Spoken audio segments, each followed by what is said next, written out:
नमस्कार दोस्तों, जो भी माता लक्ष्मी की यह कथा ध्यानपूर्वक पूरी सुनता है, माँ लक्ष्मी उसे धन धान्य तथा सुख समृद्धि प्रदान करती है। यह कथा वेद व्यास जी ने जन्मजय को सुनाई थी।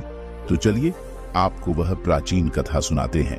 एक समय की बात है, पांडवों के वंशज जन्मजय वेद व्यास जी के पास आते हैं और उनसे पूछने लगते हैं, हे करुणा निदान, कृपया मुझे बताइए, माता लक्ष्मी को एक घोड़ी का रूप धारण क्यों करना पड़ा और फिर उन्हें इस रूप से मुक्ति कैसे मिली, तथा है क्षत्रियों की उत्पत्ति कैसे हुई तथा किस कारण से उन्हें यह नाम पड़ा। कृपया आप मुझे विस्तार से वह संपूर्ण कथा सुनाइए। तब वेद व्यास जी कहते हैं, हे राजन, आपने उत्तम प्रश्न किया है।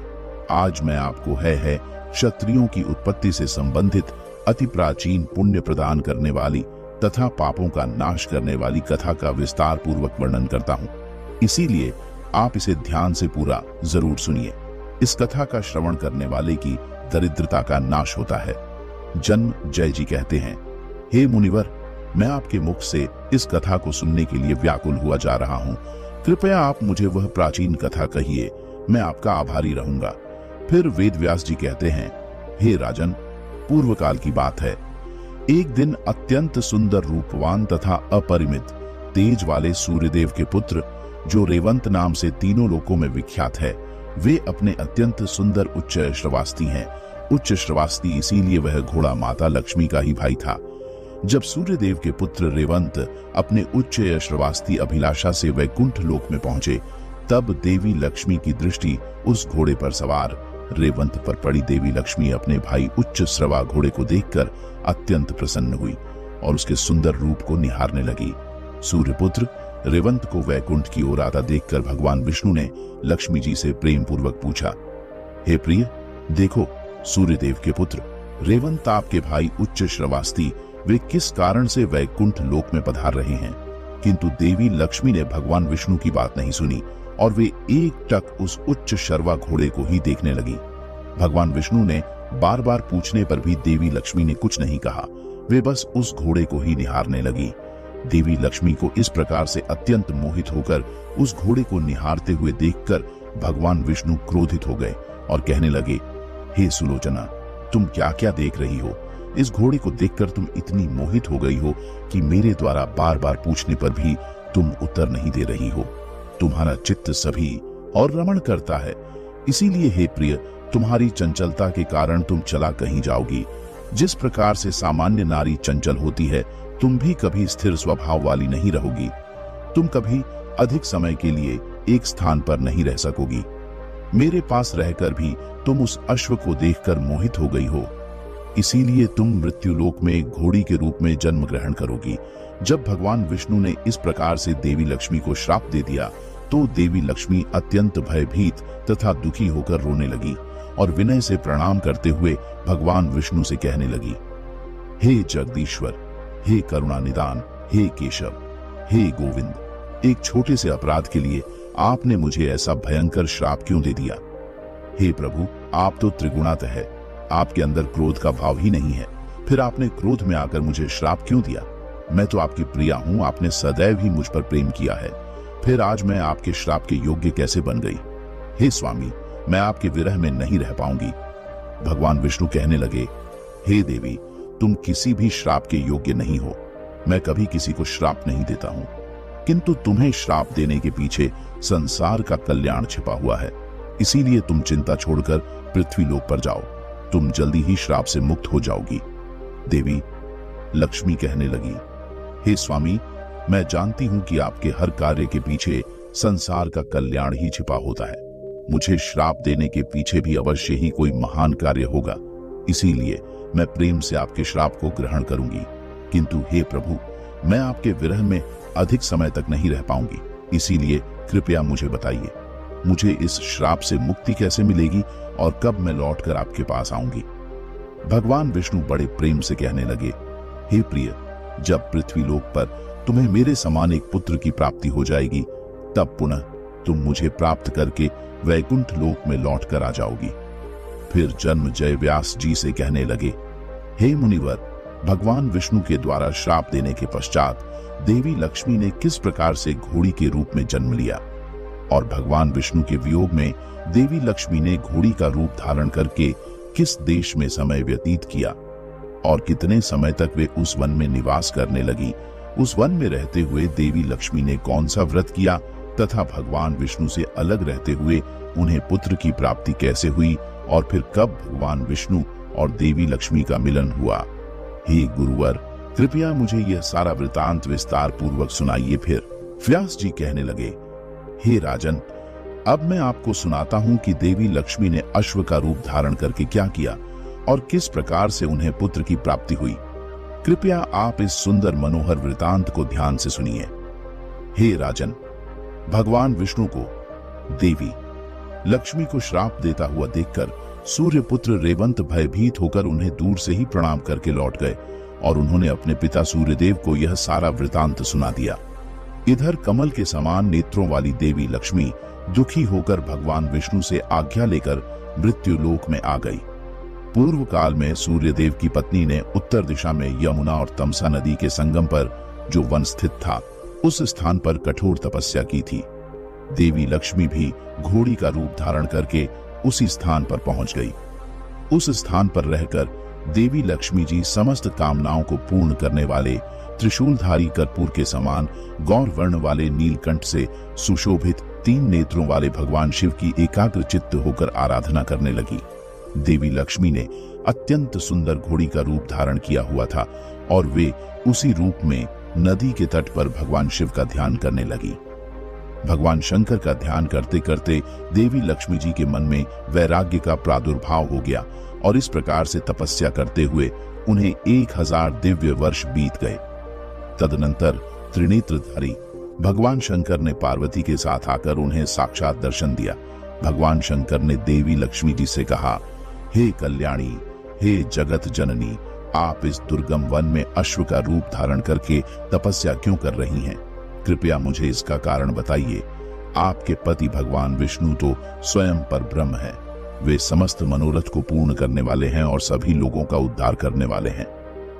हे देवी, मोक्ष प्रदान करने वाले वासुदेव जगन्नाथ को डकर इस समय आप मेरी आराधना किस लिए कर रही हैं? स्त्रियों के लिए तो पति ही उनका देवता होता है। उन्हें किसी दूसरे की कभी आराधना नहीं करनी चाहिए।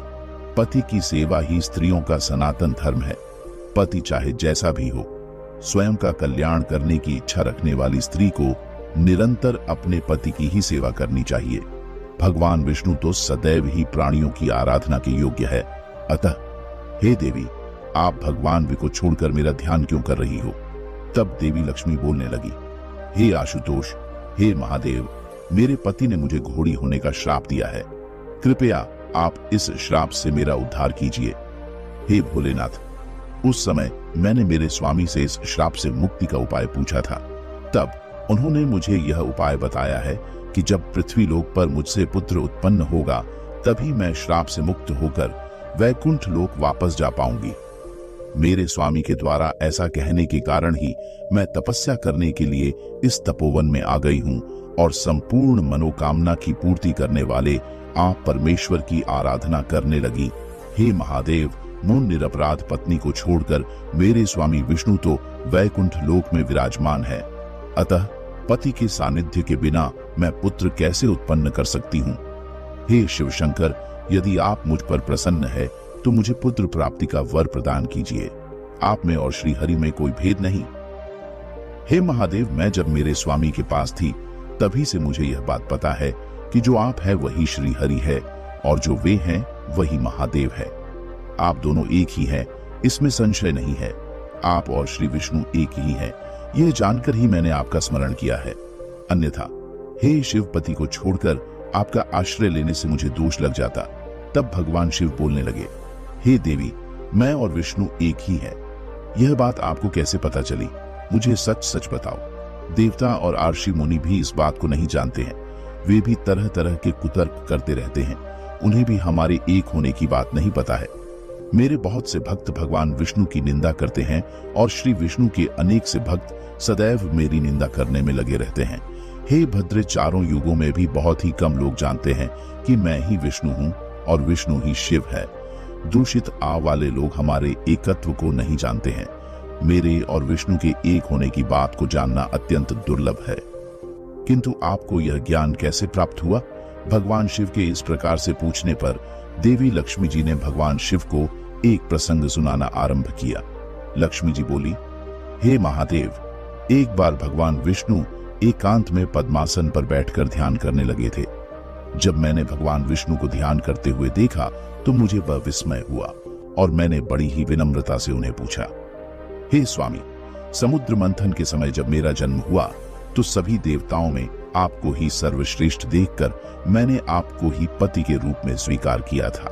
अतः हे सर्वेश्वर, आप ही परब्रह्म है, तो आप किसका ध्यान कर रहे हैं? क्या आपसे भी कोई श्रेष्ठ देवता इस जगत में है?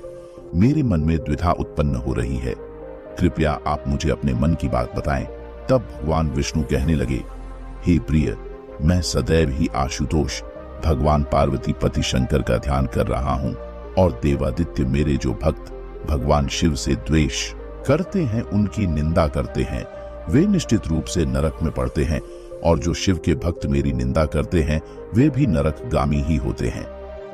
देवी लक्ष्मी भगवान शिव से कहने लगी, हे महादेव, इस प्रकार से मेरे स्वामी ने इस अत्यंत गोपनीय रहस्य को मुझे बताया है, इसीलिए आपको भगवान विष्णु का परम प्रिय जानकर ही मैंने आपका ध्यान किया है। अतः हे महादेव, कृपया आप मुझे मेरे पति का सानिध्य प्राप्त हो, ऐसा उपाय कीजिए। देवी लक्ष्मी के ऐसे वचन सुनकर भगवान शिव अत्यंत प्रसन्न हुए और मुस्कुराते हुए कहने लगे, हे देवी, धैर्य रखो, मैं तुम्हारी तपस्या से प्रसन्न हूं, तुम्हारे पति से मिलन अवश्य होगा, इसमें संदेह नहीं है। मेरी ही प्रेरणा से भगवान विष्णु अश्व का रूप धारण करके तुम्हें मिलने के लिए तुम्हारे पास आएंगे, और उन नारायण के मिलन से तुम्हें उन्हीं के समान पुत्र प्राप्त होगा। वह पृथ्वी लोक पर राज्य करेगा और कीर्ति प्राप्त करेगा। इस प्रकार से पुत्र को प्राप्त करके तुम भगवान विष्णु के साथ वैकुंठ लोक को चली जाओगी और उनकी प्रिय हो जाओगी। आप दोनों का वह पुत्र एक वीर नाम से तीनों लोकों में ख्याति प्राप्त करेगा। उसी पुत्र से पृथ्वी पर है वंश का निर्माण होगा। हे देवी, तुम सदैव ही अपना मन भगवान विष्णु में लगाओ, उन्हीं का चिंतन करो। यदि तुम्हारा चित्त अपने स्वामी में लगा होता तो तुम्हारा ध्यान उस घोड़े पर नहीं जाता। इसी कारण से ही तुम्हें यह श्राप लगा है। एक स्त्री का मन सदैव ही उसके पति में ही लगा रहना चाहिए। अब तुम इसी स्थान पर बैठकर अपने पति भगवान विष्णु की आराधना करो, उन्हीं का ध्यान करो, तुम्हें इस श्राप से शीघ्र मुक्ति मिल जाएगी। इस प्रकार से भगवान शिव देवी लक्ष्मी को वरदान देकर पार्वती सहित उस स्थान से अंतर्ध्यान हो गई। फिर देवी लक्ष्मी उसी वन में बैठकर भगवान विष्णु का ध्यान करने लगी। एक घोड़ी के रूप में वे सदैव ही अपने पति को स्मरण करने लगी और अपने पति के ऐश्वर्य रूप में आने की प्रतीक्षा करते हुए बार बार उनकी स्तुति करने लगी। इधर देवी लक्ष्मी को वरदान देकर भगवान शिव माता पार्वती को लेकर कैलाश पर्वत पर चले गए। वहां पहुंचकर उन्होंने देवी लक्ष्मी का कार्य सिद्ध करने के उद्देश्य से अपने कार्य कुशल गण चित्ररूप को बुलाया और कहने लगे, हे चित्ररूप, तुम अभी इसी क्षण वैकुंठ लोक जाओ और मेरे शब्दों में यह भगवान विष्णु से कहकर उनसे प्रार्थना करो, जिससे वे अपने दुखी पत्नी को शोक मुक्त कर दें। भगवान शंकर के ऐसा कहने पर वह चित्ररूप शीघ्रता से भगवान शिव का संदेश लेकर वैकुंठ लोक की ओर निकल पड़ा। जब वह चित्ररूप वैकुंठ लोक पहुंचा तो उसने देखा कि वैकुंठ लोक के द्वार पर 4 भुजाओं वाले साक्षात भगवान विष्णु के समान रूप वाले जय विजय नाम के 2 द्वारपाल खड़े हैं। उन्हें देखकर चित्ररूप ने उन्हें प्रणाम किया और उनसे कहने लगे, हे द्वारपालों, तुम लोग शीघ्र ही भगवान विष्णु के पास जाओ और उनसे कहो कि भगवान शिव द्वारा भेजा हुआ दूत उनके दर्शन करने के लिए उनके द्वार पर आया है। फिर भगवान विष्णु के पार्षद जय विजय शीघ्रता से भगवान विष्णु के पास जाकर उन्हें प्रणाम करके कहने लगे, हे प्रभु, भगवान शंकर का एक दूत आपके दर्शन करने के लिए आया है। वह द्वार पर खड़ा है। आप आदेश दीजिए कि उसे वैकुंठ लोक में प्रवेश दिया जाए अथवा नहीं। उस दूत का नाम चित्ररूप है। हम उसके आने का प्रयोजन नहीं जानते हैं। भगवान विष्णु महादेव के दूत चित्ररूप के आने का कारण पहले से ही जानते थे, इसीलिए उन्होंने अपने पार्षदों से कहा, हे पार्षदों, द्वार पर खड़े हुए भगवान शंकर के उस दूत को बड़े आदर के साथ यहाँ पर लेकर आओ। फिर वे पार्षद जय विजय द्वार पर खड़े भगवान शंकर के दूत के पास जाते हैं और उन्हें बड़े आदर के साथ वैकुंठ लोक में आने के लिए कहते हैं। तब वह चित्र रूप प्रसन्नता के साथ वैकुंठ लोक में प्रवेश करता है और अपने हाथ जोड़कर भगवान विष्णु के सामने खड़ा हो जाता है। अपने सामने हाथ जोड़कर खड़े हुए उस चित्र रूप को देखकर भगवान विष्णु प्रसन्नता के साथ कहते हैं, हे चित्र रूप, वैकुंठ लोक में तुम्हारा स्वागत है। कैलाश में सब कुशल मंगल तो है ना कहो। तुम भगवान शिव की ओर से क्या समाचार लेकर आए हो? तुम्हें शिव जी ने आज वैकुंठ में किस प्रयोजन से भेजा है? शिव जी का कोई काम तो नहीं आ पड़ा, तुम मुझे बताओ। फिर वह चित्र रूप विनम्रता के साथ बोलने लगता है, हे गरुड़ ध्वज, हे जनार्दन, आपको मेरा प्रणाम है। आप तो सर्वज्ञ हैं, सब कुछ जानते हैं। आप यह भी अवश्य ही जानते होंगे कि मैं आज आपके पास किस प्रयोजन से आया हूं। तथापि भगवान शंकर ने मुझे आपके पास जिस कारण से भेजा है वह मैं आपसे कह रहा हूं। हे प्रभु, भगवान शिव ने जिन शब्दों में कहा है मैं उन्हीं शब्दों में आपसे कह रहा हूं। हे देवेश, उन्होंने कहा है कि हे विभो, आपकी भार्या लक्ष्मी जी यमुना और तमसा नदी के संगम पर दुर्गम वन में तपस्या कर रही है। समस्त संसार के आराधना के योग्य एवं समस्त मनोरथ को पूर्ण करने वाली देवी लक्ष्मी घोड़ी का रूप धारण किए हुए हैं। देवी लक्ष्मी के बिना इस संसार का कोई भी प्राणी सुखी नहीं रह सकता। हे जनार्दन, उनका परित्याग करने के पीछे क्या कारण है? हे हरि, दुर्बल तथा निर्धन व्यक्ति भी अपनी पत्नी की रक्षा करता है। तब हे प्रभु, आपने बिना अपराध के देवी लक्ष्मी का त्याग क्यों कर दिया है? जिसकी भार्या संसार में दुख प्राप्त करती है उसके जीवन को धिक्कार है। ऐसे व्यक्ति की तो शत्रु भी निंदा करते हैं। आपके सभी शत्रु इस समय लक्ष्मी को आपसे अलग होकर दुखी देखकर प्रसन्न हो रहे होंगे। इसीलिए हे जगत पते, आप देवी लक्ष्मी जी को श्राप से मुक्त करके फिर से वैकुंठ लोक को लेकर आइए, अन्यथा अनर्थ हो जाएगा सारा जगत। देवी लक्ष्मी के बिना शोक और दुख से ग्रस्त है। पत्नी, वियोग में आप भी दुखी हैं और मैं यह समझ सकता हूं। हे कमल नयन, जब मेरी पत्नी सती दक्ष के यज्ञ में जलकर भस्म हो गई थी तब मुझे भी असहनीय दुख भोगना पड़ा था। जो सती दक्ष के यज्ञ में जलकर भस्म हो गई थी उसे मैंने बहुत समय तक आप ही की तपस्या करके पार्वती के रूप में पुनः प्राप्त किया था। हे प्रभु, आपने अपनी भार्या को अकेला छोड़कर 1000 वर्ष के समय तक अकेले रहते हुए कौन सा सुख प्राप्त कर लिया? इसीलिए हे जगन्नाथ, आप देवी लक्ष्मी जी के पास जाएं और उन्हें श्राप मुक्त करके वैकुंठ लोक वापस लेकर आइए। हे आयुष्मण, आप भी अश्व का रूप धारण करके पतिव्रत धर्म का पालन करने वाली देवी लक्ष्मी के पास जाइए और उनसे पुत्र उत्पन्न करके वैकुंठ लेकर आइए। इस प्रकार से चित्ररूप ने भगवान शिव का वह संदेश भगवान विष्णु को सुना दिया। चित्ररूप के मुख से भगवान शिव का संदेश सुनकर भगवान विष्णु ने कहा, ठीक है, महादेव का कथन सत्य है। मैं अवश्य ही अश्वरूप धारण करके देवी लक्ष्मी के पास जाता हूं। फिर भगवान शिव का वह दूत चित्ररूप कैलाश की ओर लौट जाता है। चित्ररूप के जाने के बाद भगवान विष्णु मनोहर अश्व का रूप धारण करके शीघ्रता से उस स्थान पर जाते हैं जहां पर देवी लक्ष्मी घोड़ी का रूप धारण करके तपस्या कर रही थी। उस स्थान पर भगवान विष्णु ने देखा कि देवी लक्ष्मी घोड़ी का रूप धारण करके तपस्या कर रही है। जब देवी लक्ष्मी ने घोड़े का रूप धारण किए हुए भगवान विष्णु को देखा तो उन्होंने उन्हें पहचान लिया और उन्हें देखकर देवी लक्ष्मी उन्हें बारंबार प्रणाम करने लगी।